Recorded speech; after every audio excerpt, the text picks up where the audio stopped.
From Bungoma, Gongwa, MONBASA, MVITA. Topic: HONETS sting, in brackets, world ordered. I remember my first time to realize that things can run out of order and the center cannot hold. When I was in the town of the Whirlwind, where I was born, Nakuru, my father, who was working with the railways, got transferred to go to Eldoret town. That time I had started secondary school. I moved along with him, and it was a while before I got a transfer to a boarding school, because that time the schools that were of that caliber, they were called national schools. The other one was also a national school that time. It still is Cabernet High. To get to that place again, one had to lobby to get a transfer there. But an aunt managed to ask for a transfer for me, and I moved to the school. During this time, it was towards exam time. There used to be KSC, an exam for a class we used to call Form 4, and there was another exam for the class we used to call Form 6. So during that time, when I came, still new, didn't know much about the outside place, and the school we used to stay until the only time we could go out was on Sunday, and when I was still new, I had not moved out a lot. So during the exam, something happened. Those were the days of corporal punishment, and a naughty boy was called by the deputy, who was the discipline master, because that is the position we give to the discipline masters in schools as teachers. And he refused. He was so arrogant and angered the deputy to the point that the only time he could be got was during the exam.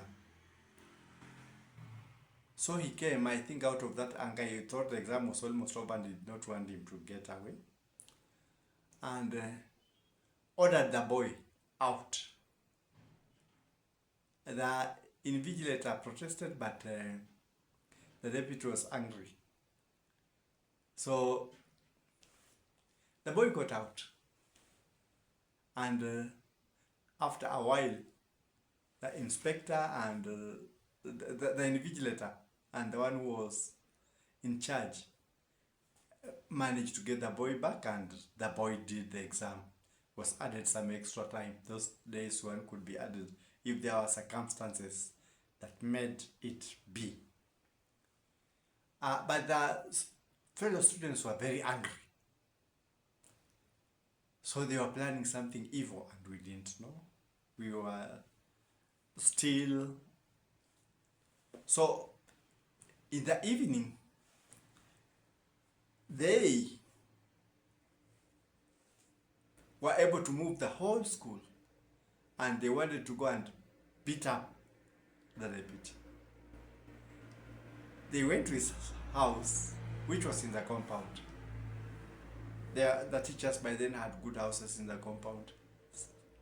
It's a while since I went to the place. And that deputy fled. And the students were so incensed, they overturned his car and burnt it.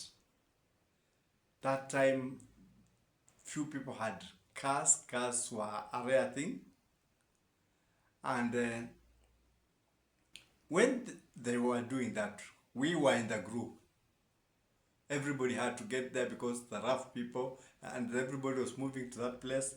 And a teacher who was so brave came. Others had fled. Everybody was fleeing. They didn't know what was happening.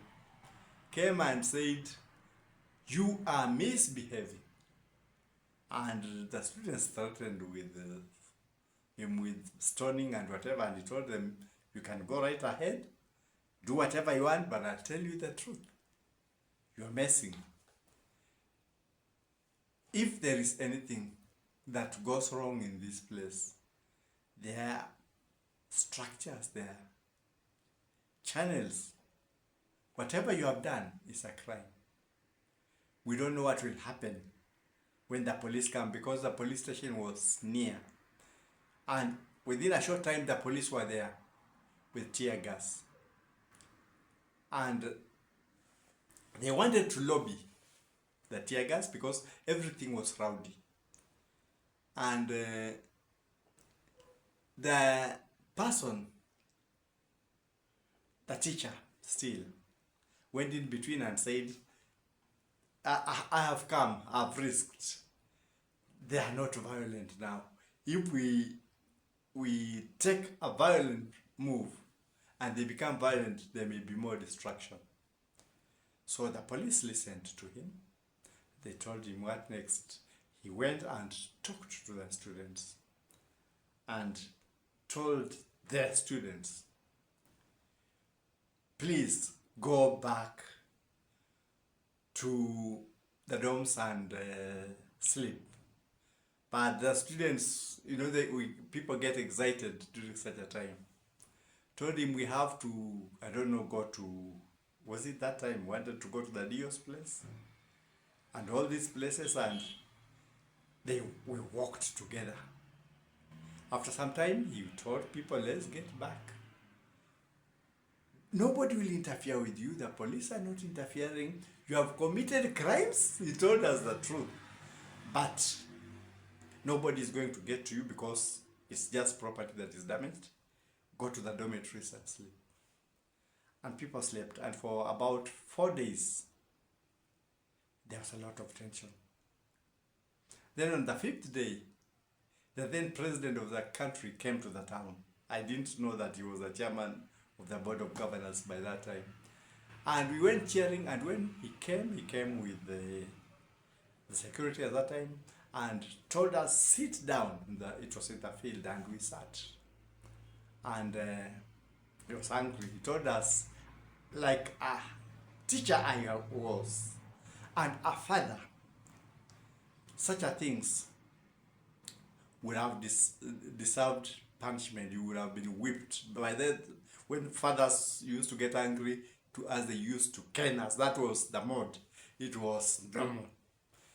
But I will not cane you. Learn from your mistakes. And never repeat such a thing. But those who will be known that they were leaders in this thing will have to call their parents, and the board will talk to the parents. And that being the case, the then president was very generous. He was angry. He lectured us as the teacher he had been. He told us never to repeat such a thing, but from a fatherly point of view told us, if there is any channel, please take it to your head teacher. He will always get to me. And it ended that way. The way it used to be, he left some money for us to be bought a colored TV. By then, the TVs were black and white, and 2 bulls to it. It ended that way. But when I come to look at this thing, I see a correction from a loving father. The world has not been sometimes that loving. There are people who have committed crimes. Others are in positions that you cannot be able to get to them. Because when somebody has ascended maybe to the highest office in the land, it's very difficult. And they sometimes bring a lot of problems. We remember the case of Iraq and Saddam Hussein. We remember the case of Nicaragua and this recent case of Venezuela. People at the helm who are accused or have conspired to a lot of crimes and who are difficult to get to because of their position of power in a country. It's interesting because when we got to Saddam Hussein, the then chairman of the African Union was somebody of Ghanaian origin, Kofi Annan, and the National Council wanted to invade, and he said no, it was illegal because we had not gotten whatever, but still the invasion went ahead and whatever happened, happened. I'm not saying people who go against the crimes in the world should be left. In fact, any crime should be punishable. That's what all the constitutions give. I don't know if in the world now there is a constitution that allows anybody, even the highest, to commit crime. In most countries like ours and others, they say when you cease doing that, you can be taken anywhere. But if it is so urgent, I always wonder, are there structures in the United Nations or any country that can muscle up, can be able to do it, and that is all? Because it brings fear to weak countries. Sometimes criminals will be gotten that way, it's okay. But supposing a president is not wanted because his policies don't match with the strong countries, is there a risk that he can also be ousted that way? Because there are times when you may be brought ideas, policies, whatever, and they don't augur well with your people. And you are not a criminal. But strong countries are bringing that forward.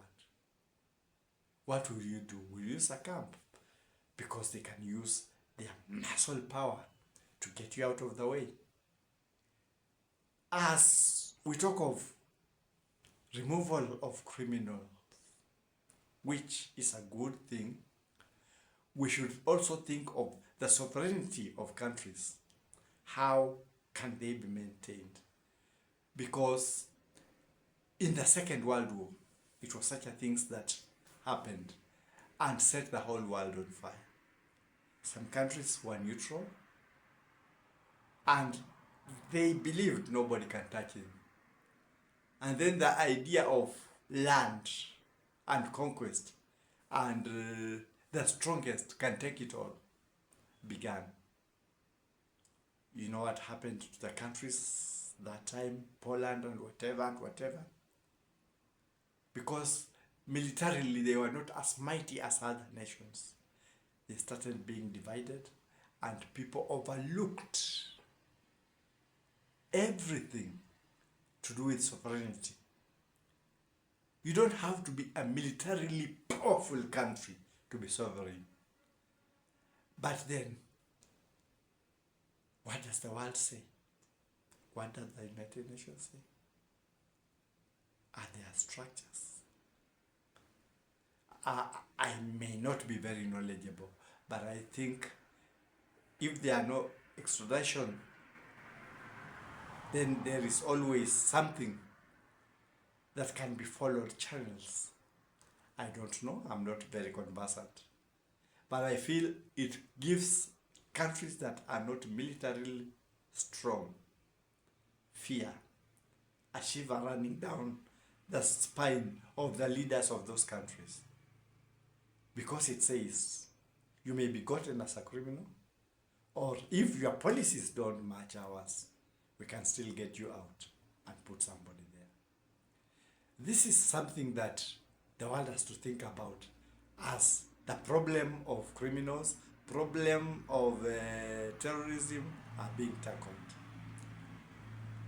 Is there a way, an agreeable, a unifiable way that can be followed when we want to get these people who are committing crimes are in high offices, or we want to rectify situations in countries that are sovereign? It is something that has set my mind going round and round and round. I may be wrong. These are my personal opinions. I may not understand the structures. But it's always consoling when the weak countries in the world get to know that you can be sovereign, you can do your things, and it's not muscle power that will rule. It is justice and structures. I don't know, I may be wrong. Please correct me. These are my personal opinions, these are my personal feelings, and no hard feelings towards any other country or whatever. Whatever has been happening has happened. Sometimes it corrects, sometimes it leaves the countries in a worse state. But question is, are there just ways of doing it? Or will it always be muscle power? Because it gives people a worry. Could there come a time that we could be ordered, all of us? This is the norm. There have always been talks of that, prophecies of that. But the fear has never been as real as it is now. That is my take for